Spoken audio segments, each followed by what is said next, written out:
ஒரு பிளேட்டில் தண்ணி எடுத்துக்கோங்க. ஒரு 7லேருந்து 8 பிரெட் அளவுக்கு நீங்கள் தண்ணியில் துவைச்சி நல்லா வந்து பார்த்தீங்கன்னா இந்த மாதிரி பிழிஞ்சு அதை ஒரு பவுலுக்கு மாற்றிக்கோங்க. இதையே வந்து பார்த்தீங்கன்னா 8 பிரெட்டுக்கும் நீங்கள் பண்ணிவிடுங்க. இந்த மாதிரி பண்ணும்போது நல்லா ஊறி உங்களுக்கு மாவு பக்கத்துக்கு வந்துடும். இப்போ இந்த பிரெட்ஸ் எல்லாத்தையுமே வந்து கையை போட்டு நல்லா பெசரி இந்த அளவுக்கு எடுத்துக்கோங்க. இதில் நம்ம ஒரு 1/4 கப் அளவுக்கு பச்சை பட்டாணி, ஃப்ரெஷ் பச்சை பட்டாணி தான் சேர்த்துருக்கோம். ஃப்ரோசனாக இருந்தாலும் சேர்த்துக்கலாம். 3லேருந்து 4 பச்சை மிளகாய், 2 வெங்காயத்தை நறுக்கி சேர்த்துக்கோங்க. 2 உருளைக்கிழங்க நல்லா துருவி இது கூடவே சேர்த்துக்கோங்க. இதை சேர்த்ததுக்கப்புறம் இதில் இஞ்சி பூண்டு பேஸ்ட் வந்து ஒரு கைப்பிடி அளவுக்கு சேர்த்துக்கோங்க. கொத்தமல்லி ஒரு கை நிறைய சேர்த்துக்கோங்க. கூடவே இதுக்கு மசாலான்னு பார்த்தீங்கன்னா 1/2 ஸ்பூன் அளவுக்கு தனி வீட்டு மிளகாய் தூள் சேர்த்துக்கலாம். கூடவே 1/4 ஸ்பூன் அளவுக்கு மஞ்சள் தூள் சேர்த்துக்கோங்க. தேவையான அளவுக்கு உப்பு சேர்த்துக்கோங்க.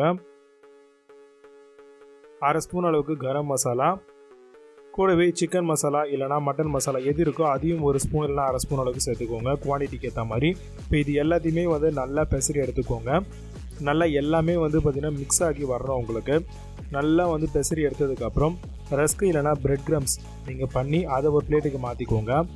இப்போது மாவு வந்து பார்த்திங்கன்னா ஒரு 5 நிமிஷம் ஊற விட்டுட்டு இப்போ ஸ்டவ் ஆன் பண்ணி ஒரு ஃப்ரை பேன் வச்சுக்கோங்க. அதில் தேவையான அளவுக்கு எண்ணெய் ஊற்றிக்கோங்க, கொஞ்சம் அதிகமாகவே ஊற்றிக்கோங்க. இப்போ நல்லா காஞ்சி வரும்பொழுது நம்ம ஆல்ரெடி மாவு ஊற வச்சுருந்தோம் இல்லையா, அதை வந்து பார்த்திங்கன்னா வடை மாதிரியோ இல்லை வந்து பார்த்திங்கன்னா கட்லெட் மாதிரி அழகாக தட்டிக்கோங்க. பிரெட் கிரம்ஸில் போட்டு அப்படியே எண்ணெயில் போட்டுருங்க. எண்ணெயில் போட்டதுக்கப்புறம் கண்டிப்பாக வந்து பார்த்திங்கன்னா ஒரு 2லேருந்து 3 நிமிஷம் வந்து பார்த்திங்கன்னா ஒவ்வொரு சைடும் வந்து வேகிறதுக்கு டைம் எடுக்கும். ஸோ அதனால் வெயிட் பண்ணுங்கள். இந்த மாதிரி எல்லா கட்லெட்ஸுமே வந்து பார்த்திங்க அப்படின்னா நம்ம ஃப்ரை பேனில் போட்டுக்கலாம்.